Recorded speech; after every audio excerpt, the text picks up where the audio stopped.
All right, everyone, we're going to get started with our second presenter. Just as a quick reminder, if you are interested in downloading the papers, they're all available on the website. And I'd now like to introduce Mark Bashik.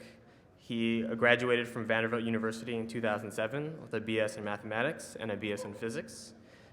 Mark is currently a senior systems analyst for Racetrack Petroleum, and he will be presenting his paper using cumulative win probabilities to predict NCAA basketball performance. Please join me in welcoming Mark.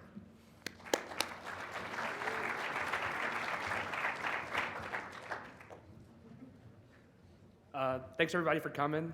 Thanks for going first, making it easy for me. So I'll just get started. My paper was about win probabilities in basketball, specifically college basketball, but can be used anywhere, and using that to rank teams. So I'm going to go through an introduction for you guys, talk about some of the simulations that I ran to improve it, how I make predictions, talk about some other systems, and kind of the future of where I think this can go.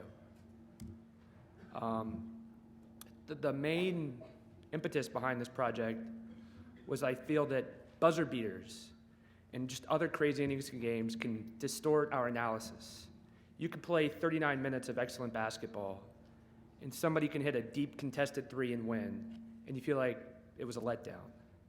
And my take is that that last play is independent of the entire game, that you shouldn't discount how you played just because something unlikely happened. So instead of looking at just the end result, we look how we got there. So what we look at is the cumulative win probability throughout the game, and I'll obviously talk more about that.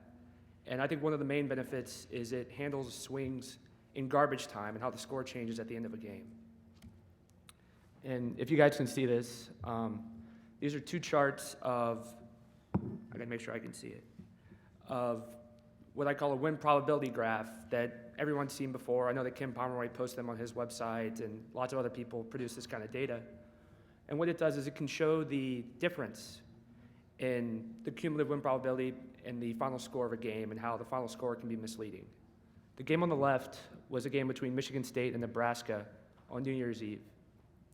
Nebraska had an early lead, and Michigan State won a run at the end of the first half, into the second half, and eventually took about a 20-point lead, I don't remember. But Nebraska cut the lead to 3 with 9 minutes to go. Michigan State goes on a run to end the game and wins by 13. The second graph, the one on the right, shows a game between Vanderbilt and South Carolina, where Vanderbilt got up by 30 in the second half, kind of cruised to a 10-point win. And I say that because I watched the game, and they went on South Carolina ended the game on a 10-0 run. So in these two games, what you see is a cumulative win probability of 57% for Michigan State and a 76% for Vanderbilt. And what that means is you take their win probability at every basically play instant of the game, and you basically take the area to figure out how much of a win probability they have. And so this is a good demo, I think, of the difference between just taking win probabilities and looking at margin. Taking that information, I ran 3 different simulations to use these to produce rankings and simulations and kind of analyze teams. The first was to look at strength of schedule. The second was try to measure home court advantage. And the third, the most significant one, I called it a time bucket simulation, and I will explain what that means. This graph right here talks about how much do you value your own team's performance versus your competition's performance in ranking teams. And this kind of surprised me first in how similar the 3 seasons were. We're looking at 09, 010, and 11. And just the fact that how low your own team's performance was in the rankings. What this shows is that my most accurate system at about 74, 75% for last year in terms of correctly picking games valued your own team's performance at about 31%. And basically your opponent's performance, your strength of schedule essentially, at about 69%. And that definitely surprised me, and it was hard to think about. I know a lot of people like to talk about the RPI and how 75% of that is what other teams do, because it's got your opponent's strength of schedule and your opponent's opponents.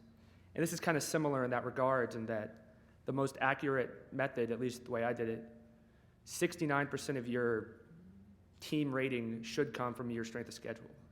So that was surprising. After that, I was able to talk about home court advantage and try to simulate how to correctly figure out how to apply that to the formula. And so what I tried to do was each team had a rating and give them a bump. Give a bump to the home team and take it away from the visitor team and see what happened. And I went through this, and the data was kind of mixed, and I was not pleased with these results. I was hoping for something a lot more consistent like the other graph. So instead of doing this, I decided to just look at the data over the past 5 years of the home court advantage, trying to figure out how much it was worth. I had to take out neutral site games, and there's definitely some wiggle room with things like semi-home games. You know, if Duke plays in Charlotte in the NCAA tournament, or St. John's playing Madison Square Garden in the Big East tournament. So there's some wiggle room there to come up with better numbers, but I think these numbers were pretty consistent with a lot of other studies to show it's about 4.7 points for home court advantage. So instead of using a percentage bump, I just used a fixed number. The most significant simulation, though, which I'll talk the most about, were these time buckets. And so instead of just weighting the game equally, you know, every play worth the same and average it out, I wanted to simulate different values for different parts of the game. So I had to separate the game into 8 5-minute segments. And each segment could be weighted a third, 2/3, or 1. And these are basically just relative weightings to the cumulative win probabilities throughout. And so I ran 3 to the 8th runs, because there's 8 segments, 3 values apiece. So that took about 6,500 runs. And using some computers at my employer, it took about 30 seconds apiece. So it was like 50 hours of just running through trying to find the most accurate data. My input data was about 2/3 of the games from last season, a little over 1 million plays. And I had a win probability lookup table based on 5 years of history. And what that did was says, okay, like it says here, I had 290 games where the home team was down 2 with 8 minutes to play. The home team won 124 of those. So that corresponds to a win probability of 42%. So when I see that play in the play-by-play, that's where the win probability comes from, and that's kind of how those charts are generated. This right here, I don't want to talk about it a lot because it's too many numbers, is simply the data that was passed in. I ran through every single combination of weightings between all the time buckets. This is just a sample of what the input data looks like. Each of these are the 5-minute segments through the game. And what I was able to produce was this chart, which I thought was very illuminating. And what it shows is the blue bars are the accuracy when the beginning of the game is weighted a third. When each segment is weighted a third. So what happens is the blue bar kind of goes down, and what that means is that as the beginning of the game is given the least importance, it's the most accurate. And we see the great green bar, the whole weighting, as that goes up, we can see that the end of the game, the accuracy at the end of the game,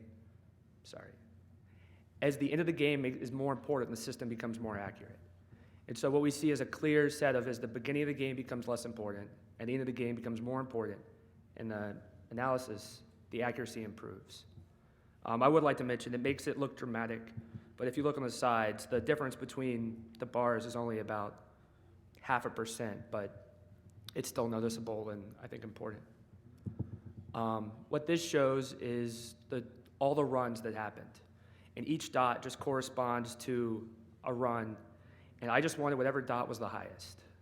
And so I got an arrow pointing to it, and that corresponded to run simulation 2107, which doesn't have any meaning other than what are those numbers. And what I found is that that was accurate for 74.87% of the games last year.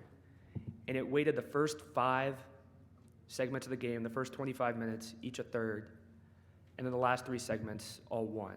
And it could have been any combination. The middle could have been 2/3. I had no idea what to expect, but I was happy to see this because this kind of confirms everyone's expectation that the end of the game is the most important part of the game. Using this data, I wasn't sure what to do with it next. So the goal was to rank teams and do that, mostly just because it's fun. So the first thing was to adjust the cumulative win probabilities using that time bucket adjustment. So weight the plays at the end of the game more, weight the plays at the end of the game less. You get a strength of schedule using that 69-31 ratio, but then you also kind of re-average the rankings after they're generated to get strength of schedule that way. It's kind of like a two-tier number. And that was it, and I can talk about that more in detail if someone has a question. But simply just take the win probabilities and average them together for each team, then average together your opponents. And the prediction methodology, there's an equation up there, but it's actually way simpler than it should be. And it kind of was strange to me that this worked out as well as it did. All I do is every team has a ranking, thank you, of about anywhere from about 0.62, I think Kentucky is, they may be higher now, all the way, I think Grambling's at the bottom around 0.4. And all you do on it is take the difference in their rankings. So if those two teams are 24 points apart, I would say it's going to be a 24-point game. And that little gamma at the end is just a home court advantage modifier. So if it's a neutral site game, you don't have it. And that can obviously be tweaked, like I said, with semi-home games and other types of things. And that's all I'm doing to predict outcomes is take the ratings, which are based on the cumulative win probabilities, and then take the difference between them. And the fact that this is even remotely accurate honestly surprised me, but I'll take it. After picking the games, I was able to put down a win probability by spread. And this was something that I thought was really interesting. I was surprised, again, how linear the data was. And what this chart tells you is that there is a strict relationship between the spread of a game and the chance either of those team wins. So what's nice is for a game of spread 0, basically a pick'em, about a 50% chance. That's good to see. And then each point in the spread is worth about 3.3%. So a 5-point favorite is going to win that game about 65, 66% of the time, depending on some other factors. And that's what this chart shows us, that between -15 and 15, it's really straightforward. In my paper, I compared to a lot of other systems last year. I didn't have all that data through today, or February 27th, but this is some data I got from a website called the Prediction Tracker, kind of put myself in there to see how everyone else does. And I was actually surprised that the opening line was still one of the most accurate systems out there, even more accurate than the closing line.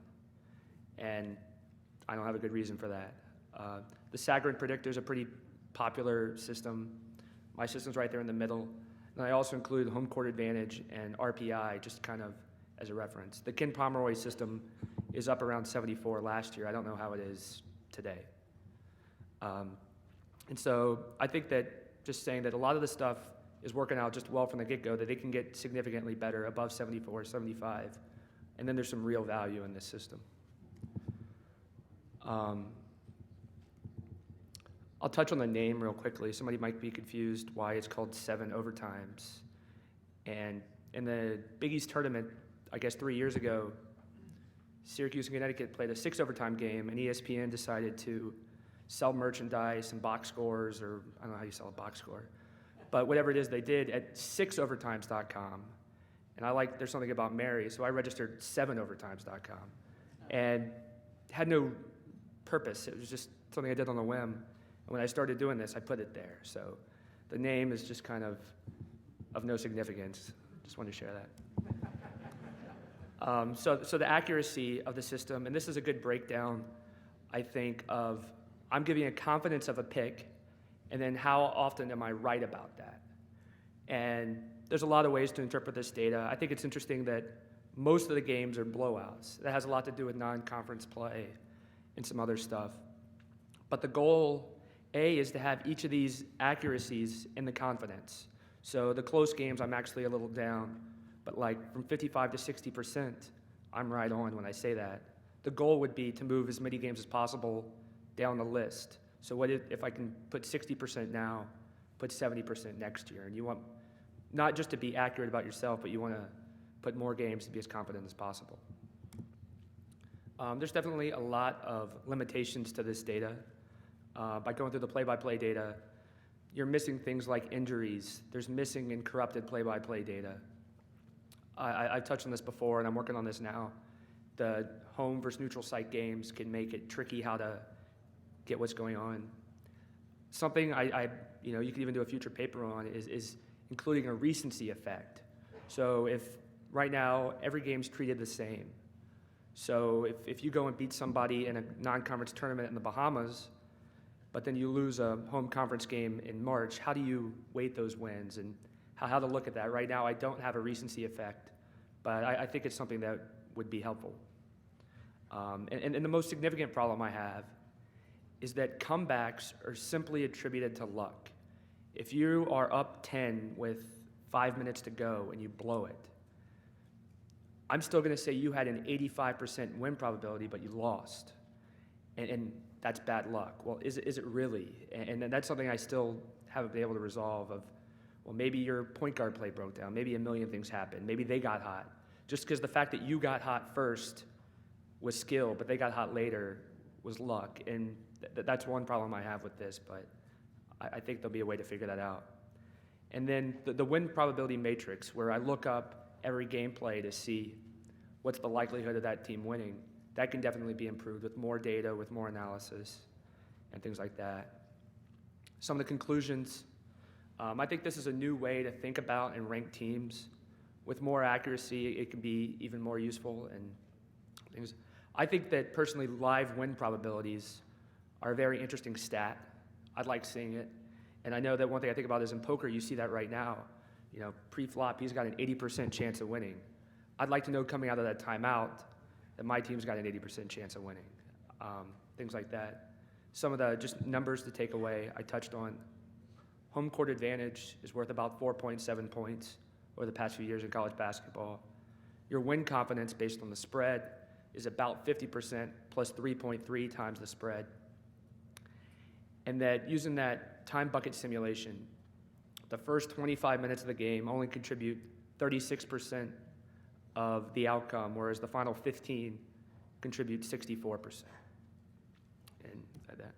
I'd just like to thank everybody who put this together, the committee, all the other finalists, obviously doing a great job, my parents, everyone I thanked in the paper for helping me out. I talked about this with a lot of people who probably didn't care, maybe even listen to you guys, and some of my other friends for their support. So these are some of the sources, and the rest of the sources are listed in the paper.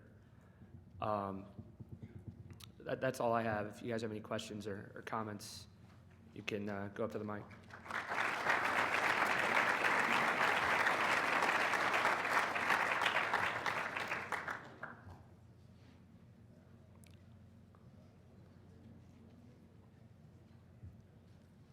Hi, so this methodology is new to me, so you'll have to bear with me. One thing that's maybe not unique to basketball, but certainly very inherent, very pronounced in basketball, is that the end of the game is played very differently than the beginning of the game, where teams, obviously, the losing team takes a different strategy with regards to fouling, that they do something which is not in their mean interest. They know they're going to, you wouldn't foul the whole game at the same rate you do at the end of the game. You're doing it for, that chance to win, even though in terms of mean points, you're going to be giving up points by fouling that often. So my question is that when you find the end of the game to be so significant in basketball, is that just a function of what the score is at that time? That kind of correlates that the beginning score correlates with what happens at the end of the game? Or is the win probability methodology by itself already control for what's happened in all the other segments? I'm not exactly sure how to answer that. I think that it does control for that. One thing I definitely think about is that if the end of the game is so significant, what it's not really mentioning is you had to get to that point in the first place. So if you have an 80% chance to win with 5 minutes to go, you had to do certain things right to get there. And so I think that has a big piece of it. Obviously, I think that the way the game changes at the end definitely increases the importance of it, because when you do play a close game, it's a lot different. You kind of feel each other out for the first 2.5 quarters in pro, or, you just kind of go with it, and then teams kind of adjust and lock down towards the end in theory. And so I think that it does take that into account, but Right, I I'm mean, not as a sure. predictor, you just want to, when you're looking at, why isn't your system the very best, I'm just wondering, are you being hindered by counting a part of the game which is really kind of, more luck or circumstance than the actual skill? But again, it gets back to exactly how does the model work, I guess. Yeah. Thank you. Yeah, I guess my question is, so you have the optimal, or the best weighting was, a third, 5 segments, and 1 for the last 3 segments. My question is, how close a call was that, right? Because between a third and say 2/3 for the middle portion, because just intuitively to me, I would think it would be more continuous, and I mean, recognizing the kind of limits of computing resource. It And, was like, very close. Yeah, do your predictive results swing if you use 2/3 in the middle, or if you vary the weightings of the buckets? I think the right way, I pulled up this chart that can kind of answer that. And so changing one of those numbers a little bit doesn't cause a huge swing. Okay. The reason there are these huge drop-offs is that you kind of cycle through the numbers, and then you get to an end of a cycle and start over. So if I'm waiting the end of the game, 1, 1, 1, 1, 1, and then I go to a third, that might be where those drop-offs are. But if you notice, there's very few numbers that are kind of on their own. So it was a really close call between, if I waited the fourth 5 minutes of the game 2/3 instead of 1/3, I think it would have a very insignificant difference. So it's close but not important. I think so. Yeah. Hey, so I really like the basic idea of using the cumulative win probability ratings, and I just want to first to make sure I'm on the same page with you, which is that basically when you use this kind of rating system, what you're necessarily going to be doing is you're going to be hugely upweighting the beginning of the game, because those points are going to count towards the win probability throughout the game. Exactly. And I think And- that's why de-weighting them kind of just cancels that out. So when you de-weight the early, you get a weight of 1/3 on the early possessions and then a weight of Yeah. a full 1 on the later possessions. That's kind of why that weighting is Because optimal. those early possessions are built in to the score at the end of the game. And so I think the nice thing about the cumulative win probability system is it does allow you to kind of ignore what's going on in garbage time, right? Because nothing is really happening that's changing the win probabilities. But you don't really want to be down-weighting clutch time performance in the same way, right? You don't want to be down-weighting crunch time in the same way. And so I think maybe another thing you could do is, instead of breaking your data up into win probability by time in the game, is you could actually look at different points in the game, how valuable is a point, right? Yes. And then maybe what you want to do is you want to weight points scored in high leverage situations more and points scored in low leverage situations less. And in that way, you may be able to get the most juice out of your data. Does that kind of make sense? It does. One thing I always wanted to do, I haven't had a chance yet, is kind of reset the game every 5 minutes. And so if I'm up 10 with 10 minutes to play, I am just making it up, have a 90% chance of winning. If I'm up 5 with 5 minutes to go, I lost that 5-minute bucket. I got outscored by 5. And how do you use that? So even though my win probably went from 90 to 80, the fact it went -10 in that spot matters a lot, I think. And so trying to use that kind of stuff, similar to what you're saying, I think could definitely help out. Thank you. Thank you. We've heard a lot this year about Wisconsin in Ken Pomeroy's rankings, and then also the Sagarin predictor, and Yeah. how they seem to be overrated by blowing out lesser teams early in the non-conference season. So I'm curious how your system deals with Wisconsin in particular and teams like that. Pace doesn't come into play that much. It just has to do with the outcomes of games. I honestly don't remember where Wisconsin's ranked right now. I mean, I can look afterwards and answer it. What? Well, no, in my system. Oh, it is? Okay, thank you. So that seems pretty accurate to me. But Where was that? just 18 seems about right. That's all. No, but basically, it doesn't take into account pace. And so, yeah, if you are blowing people out, if you are winning 60 to 40, it's going to recognize that. One thing it doesn't do, though, is take pace into play when doing the win probabilities. So Wisconsin being up 7, obviously a very slow team, is a lot different than VMI or North Carolina, for that matter, being up 7.